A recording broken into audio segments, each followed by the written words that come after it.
Yosef. Good morning. This is Boker Tov. Where does kindness begin? Where does kindness begin? Today is L'chaim Chaim. Today is Tet Vav Tevet, December 27th, Wednesday. Yes. Today's class was sponsored by the Aharon and the Goldsmith families. Le'ilui Nishmat Golan Ben Shalom Ben Mazal. Wow. And Baruch Ben Masha, Lahavda Ben Chaim Chaim, he should have Shmer Aliyoma, as Amen. well as all of our soldiers should have heavenly protection. Amen. He's going back into Gaza, and we need more and more tefillas and more and more kindness to bring only good news. Amen. Amen. I'm just going to double check one more time. We're good. Everyone, by the way, we will have someone to run this at some point. So do have some mercy on our setup. But it's going to get better and better as time goes on. So before we get into the actual discussion of what we were going to talk about, we decided that we're going to sing a little nigun. Oh, thanks for reminding me. I believe it's called the Anapoli nigun. Anapoli. That was written by Rav Shlomo Katz a couple of years ago when he took the Chevra to Anapoli. Anapoli, right? To Europe.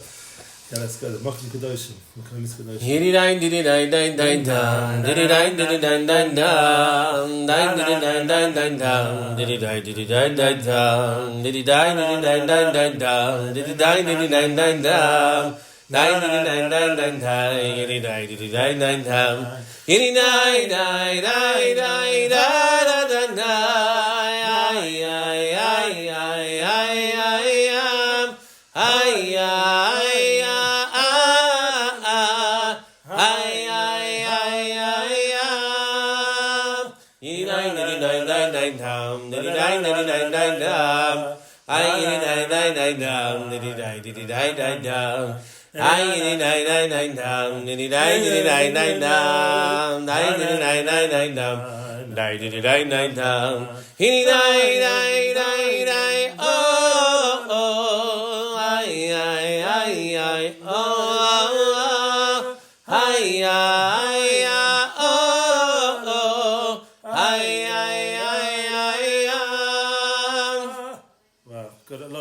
Dancing around the chadoidis in that nigun. Okay, so today it's where does Chesed begin?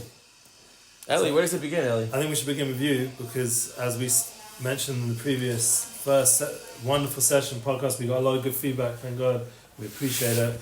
I think we began with the story how you opened up your home, and that helped my family and many others and many other individuals as well get a lot of inspiration that led to this podcast being a reality that I'm living here and that you're with Just One Chesed and my Unity projects are going ahead, thank God, in the frat and beyond. And this is, so therefore let's So this is actually a question that was asked of me personally.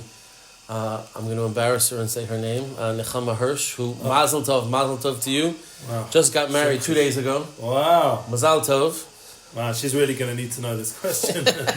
Well, she asked, where does really begin? What if you're not able to do it? So I think the question that really needs to be asked is, why are you doing the Chesed? Oh. Right? So is it because, and this I owe ultimately to my Eshet Chayil, who broke it down for me. Lillians. Always the Lillians. Why are we doing Chesed? Are we doing Chesed because we want dveikut to the Borei Olam? Or are we doing it because out of a fear or lack of something? And it's a serious thing, right? Like, it's not to say that you shouldn't do the Chesed if there is fear or lack. But why are you really doing it? It's interesting because it came up today's session with Eitan Katz, and with Shlomo Katz is in the shul, like, is it lishma, lo lishma? Similar kind of kavun, like, are you doing it for the right reasons or not? With the learning and the growth. And so Chesed also, I mean, it began obviously in the right way in the world. Hashem built, as you mentioned last time. Well, no, Hashem actually built the world, right? Well, Bereshit the bara Psalm says Elokim, right? So the world was built with Midat Hadin. Yeah, which started with Midas Arachamim. He joined it later with Midas Arachamim, with mercy. But nevertheless, in Psalms, you mentioned last time, Tehillim, David Melech, that Olam Yibane, Olam Chesed Yibaneh. Chesed Yibane. Yeah, Hashem built the world of Chesed. So that's the question you need to ask yourself. Why are you doing the Chesed? And that's going to determine whether you're able to do it, whether you're able to do it or not. Because at the end of the day, Chesed really begins with oneself. And if you're not able to do it, and it's kind of a whole, emunah and ishtadlut thing, right? Where does your emunah and bitachon stop and your ishtadlut begin? So it's very, very similar in that sense, where if you're not able to do it, or if there's stress that's leading from what you're going to be doing as a chesed, or if the person you're going to be doing the chesed for is, or there's toxicity in that realm, then, like we mentioned last time, one of the greatest cheseds is knowing when to say no. Yeah, that balance.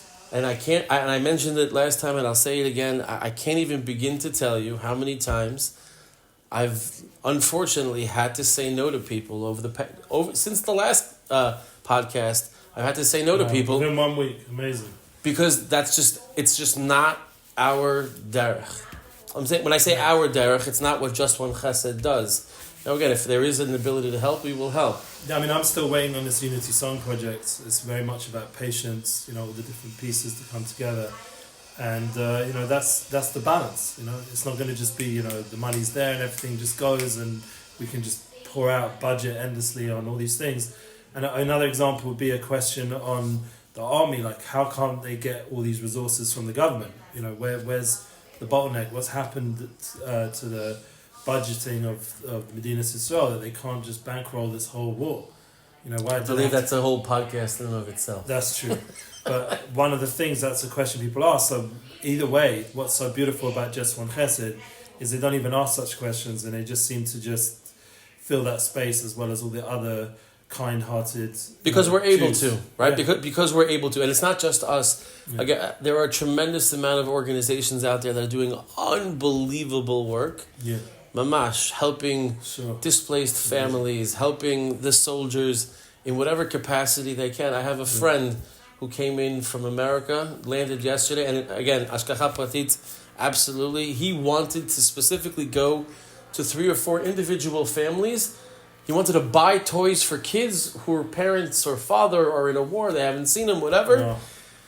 He called me, he's like, have you found anyone? I'm like, I'm so sorry, I haven't. Literally 10 minutes later, I'm not even joking, I get a phone call from a chayal saying, hi, I got your number from somebody who's telling me that you guys, Just One Chesed, you have a command center, you might be able to help us with some tziyud.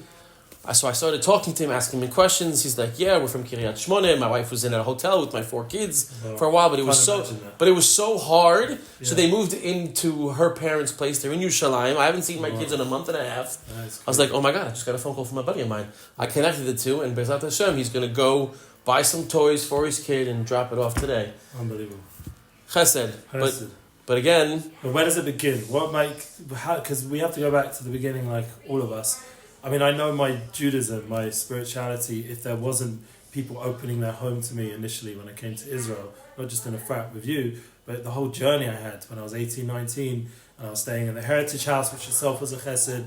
We were famous Meir Schuster opened up that place with, all the other great people over there.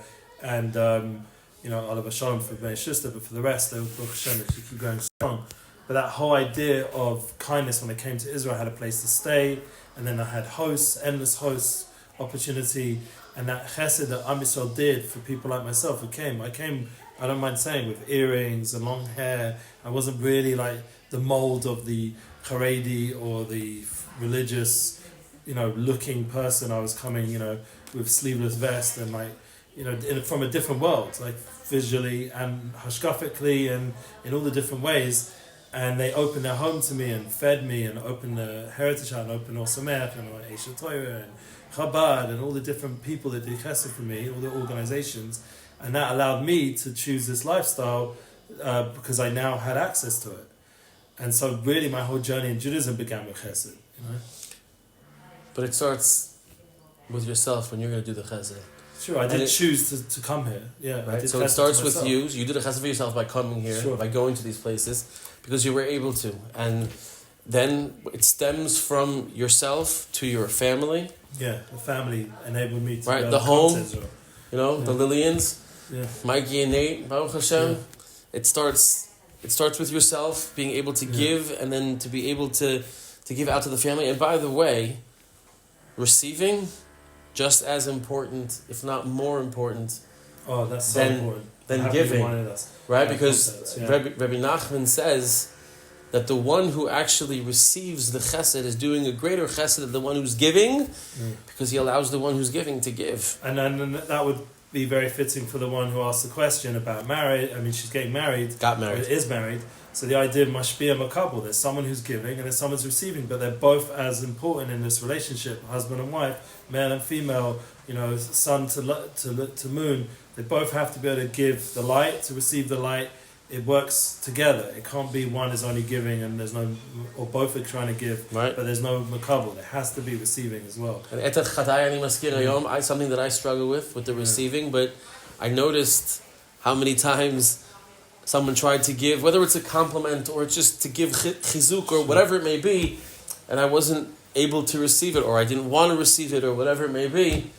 It's important for me to work on that as well, and really try to be able to accept chesed when people give it to you, not just be the one who's always giving. I have no problem with that. That's what's the good contrast. You can ask my wife. We have a relationship flow podcast. Shout out. And over there, like you can see again, I just want to give, I want to receive, I want to give, mashpia makabel, I'll do all of it. But my wife is very like yourself, like it's like in my opinion, I have tremendous respect for these kind of neshamas who they don't want to take and they constantly want to give, but there's going to come. But that's not necessarily the proper way. Still, I have a lot of respect for it because it's a level. They're not looking to take.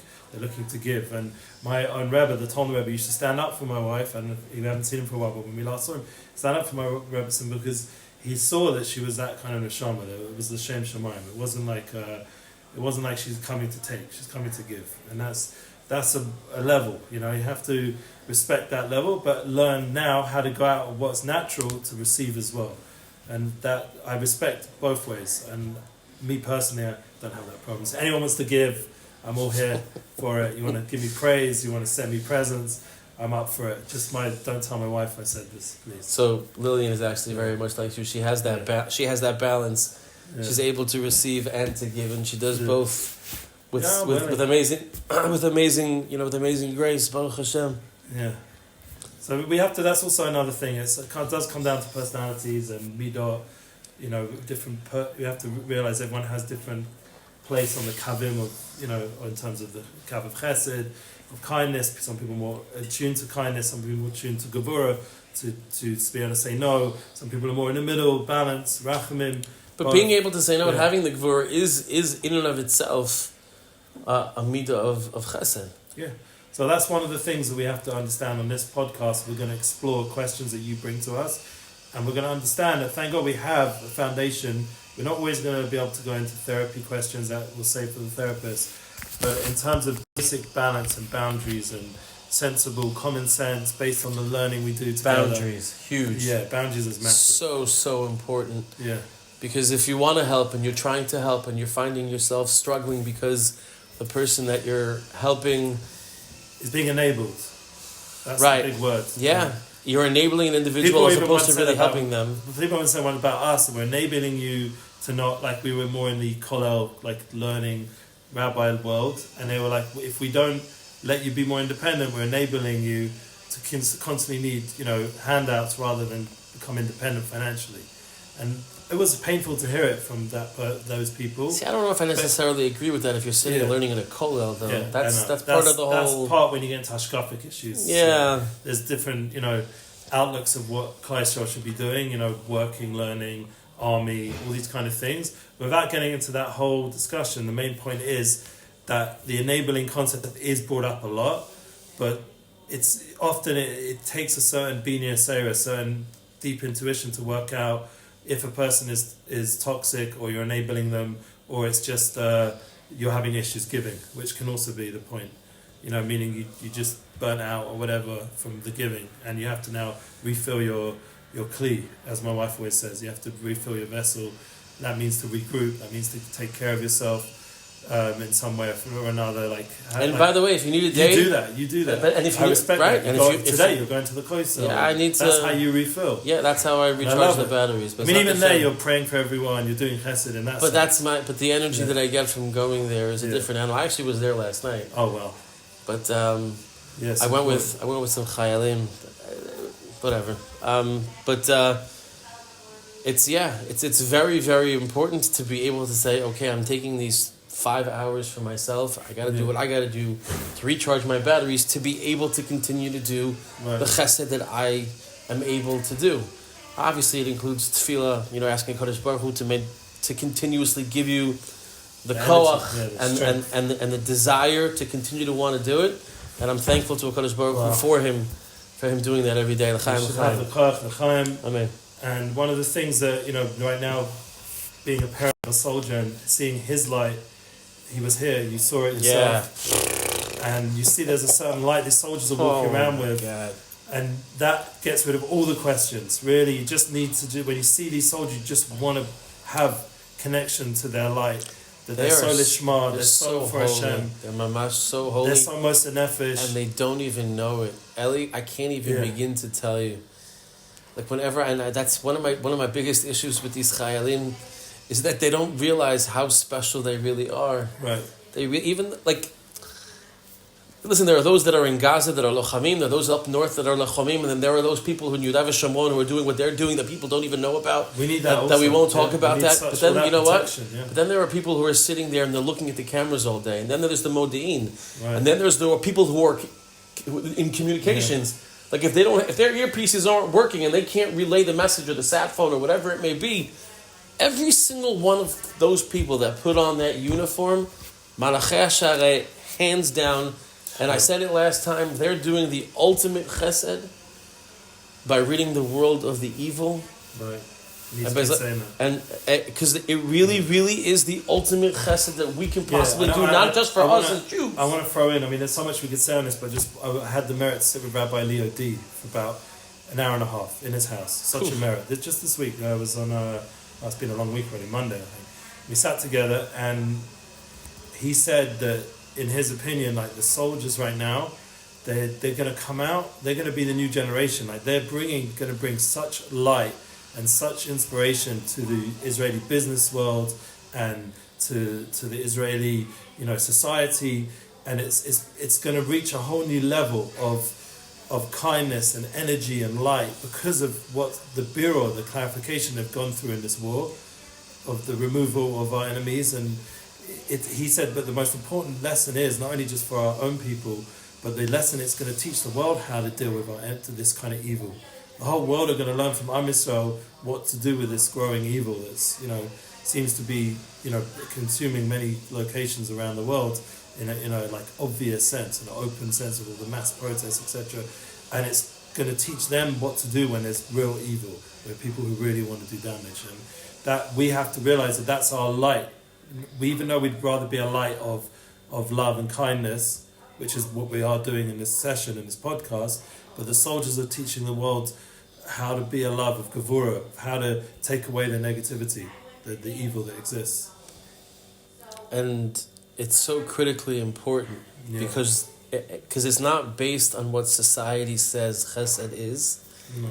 It's based on what the Torah says chesed is. Yeah, that's the key. And that's the ultimate key. He said the same thing as that. And he said that's why the world's going to come hungry for Torah, because they're going to see it's the only way to clarify this. It's the only way to clarify this evil that's growing. Because basically right now the world's moral spectrum is completely off kilter. Yeah. Without getting into the war and whatever it may be. If we're talking about Islam, for example, that if you go to any sensible Islamic person, they'll agree with this. Correct. Like any religious non-radical. Did you see the Zaka guy speaking? That was I didn't listen to the whole thing, but he's a Muslim Zaka volunteer, and he was saying straight out, this has nothing to do with Islam. What these people want to do. It says you can't kill women and children, and the way they're behaving is he said is barbaric. It's nothing to do with any religion. People blaming it on religion. It's a false religion. It's complete shit. It's radicalism. Yeah. Any radicalism is the way they've taken it. Yeah. Is not good in any religion. Yeah. It doesn't And work. the There needs to be that balance. We were doing great building a partnership, and there's potential after this, even during this, to continue that. But the Abrahamic faiths are there to bring light to the world. Abraham Avinu was all Avram. He was light to everyone who came into his home, into his place. And like we said last week, we want to host. We're here to also, as you had, non-Jews have come to Eretz Yisrael, and you've shown them, and they can support, and they can partner, and they can be involved in this process just as much as Jews can. They have that opening. We're always providing that. I've invited, the Rassar of the base here in Chatmar Etzion. He's a Druze guy. Druzim are amazing. He's a Druze. My son loves the Druzim in the army. They're amazing. That's Druze, Druze, not Jews, right? He's a Druze. Druze. And I've invited him to my house several times already. Sure. He was supposed to come one time, but whatever, it didn't work out. They have a very strong value system. Absolutely. Yeah. And they hate this evil just as much as we have to now. Some of the top people in the IDF are Druze. Sure. It's really amazing. Yeah, it's amazing. It's an example that we are an inclusive people. And I think to get back to how do we begin, where does kindness begin? It really begins with knowing yourself, knowing your abilities, and wanting to do kindness, going in the ways of Avraham Avinu and Sarah Meinu, going in the ways of our forefathers and foremothers, patriarchs, realizing that we have it within us. It's a trait of a Jew to be Bala Chasodim, Melech Chasodim, Rachmanim, Bashanim. These are traits of Jews. So it's intrinsic to us to do kindness. It's not something which we have to externally learn about. It comes from within. That's another important point. A lot of the ability to do kindness, it's part of our essence. And we have to tune in more and more into that essential self and do that kindness. That's right. And again, we said last time, it really doesn't have to be grandiose. It's mamash. Just one chesed. Smiling. Just one kindness. It doesn't say it's smiling. 100 kindnesses. Right. One kindness. Just start, the Israelis, they all laugh at me when I say just one chesed. רק אחד? תתחיל עם אחד, חבר. תתחיל עם אחד. Right? Just start with one. Just do one chesed. And you know what? It's even something that maybe we can suggest to people. You know what? Jot down 5 chasadim that you did over the course of the day. I so believe in this thing. I've been talking about it in my own Unity Flow podcast, the idea of journaling. That's what got me through my hardest times. Writing down the good you do. Not the bad, the good. Focusing on the positive that you do daily. And there will often be acts of kindness, not just the mitzvahs and the learning and the other things you do. Acts of kindness. Write it down day after day. Give yourself a challenge. I'm sure they have this. I think Just One has some curriculum. Before this war started, they're very busy with spreading that whole academic curriculum. Well, yeah, the Chesed, the Chesed. Remember Works, Jerry telling me Chesed Works program that we have for the kids and whatnot, and there is a tremendous amount. We've kind of shied away, not shied away, but we've been forced to deal with what's at hand.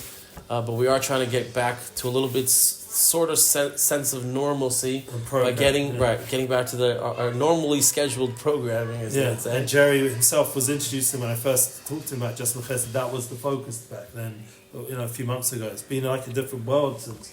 They say before. There's a new saying. Pre-October, pre-Simchat Torah. Yeah, or pre-October December, however you want to say it. Yeah. Yeah. 2 different worlds, like BC, AC, after Corona. We're still dealing with that. Oh my God. Crazy. Anyway, look, everyone here should tune in. Is not just whatever. Like it's divine providence who connects with our flow. And we are appreciating you connecting. If you made it to this point of the podcast, that means you're like really committed and in, because I know there's so much going on online. Pulls you this way, pulls you that way. We will be very, very real about kindness, and it will help focus in on true kindness, on that it can have a longevity. That's another thing. We want it not just to begin, but how do you keep it going? And that's why we're saying it comes with balance. It comes with knowing yourself, constantly regrouping. And I think that Yosef Aharon is demonstrating it to us, and the Just One Chesed organization, that it can continue, and it has to constantly redefine and reconnect to its purpose, because it can get overly demanded from. And then I myself, as a unifier, like someone who's trying to bring all these unity neshamas and inspirational souls together, as we mentioned, all the different talent that could come and help inspire people to become more kind and more focused on truth. That's my gift as a soul with that purpose. And I think that everyone has their mission. It's just about being very real with themselves. And I'd like to see how we can kind of take this the concept of kindness and tie it into emunah and bitachon. Yeah, and how was your question, yeah. And how we can really just spread that, because at the end of the day, I was talking to someone after the shiur that we had that Eitan Katz gave us earlier, Shirat David. If I didn't have a little bit of emunah and bitachon in my life, with what's going on in the world, I can see how people are so filled with anxiety and freaking out about what's going to potentially happen, right? So I think part of taking care of yourself, and maybe that's how we could kind of lead into that, taking care of yourself, you being the core of the chesed, is working on your emunah and bitachon. Sure. Right? It's one of those things where, and there are different levels and different stages, and we can get into that and discuss it and see what we can do. But at the end of the day, you are key, because if you're not strong with yourself, it's going to be so much more difficult for you to be able to do what you'd like to do. And your strength ultimately comes from your emunah and bitachon in the Borei Olam. Just important, we are sitting in the Zera Shimshon base Midrash. So big shout out to the Zera Shimshon and the Charles Sakar and Sakar family. One of the beautiful things is every time we come in, we see Hashem Avaya right here in front of us. It gives us inspiration. We see the Zera Shimshon on the Stender, and we see all these names of the soldiers, the Chatufim, all the hostages we keep having in mind, all their wonderful souls. It's amazing, all these lists. And he keeps us in front of his learning. Everyone who comes here, there's more names here I can see. Like constantly, there's a whole list of names on this sheet from the Zera Shimshon, all the different Yeshuas they're trying to bring. So we're open to doing that as well. You can send us names and we can dedicate this. And it's important that, this grows. It can't just stay on a little, our little sphere of influence. We want people who are listening, this is a call to action, to share the absolutely episodes. Share it in IG, share it on share it on YouTube, share it on Facebook. Spotify. You can give it a rating, obviously 5, otherwise don't rate it. We don't need any of those negative feedback. If you want to give us any negative feedback, just DM me directly. But publicly, only 5-star, only love. But send us questions, send us comments, and we'll go ahead and we'll try to, if we can, discuss it in the next podcast. Sure. B'Shem Hashem naseh v'natzliach. Amen. B'yachad im Hashem nenatzeach. Maybe we can talk about what nitzachon means Next time, yeah. What does nitzachon mean? Being victorious, true victory. Well, what's the eternal victory? What's the true victory here? Everyone's talking about Adon nitzachon b'yachad im Hashem nenatzeach. What does nitzachon really mean?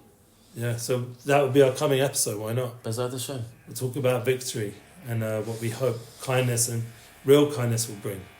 Only love. Thank you, Yosef. Thank you, Eli. Remember, I have someone here to do this all for us. So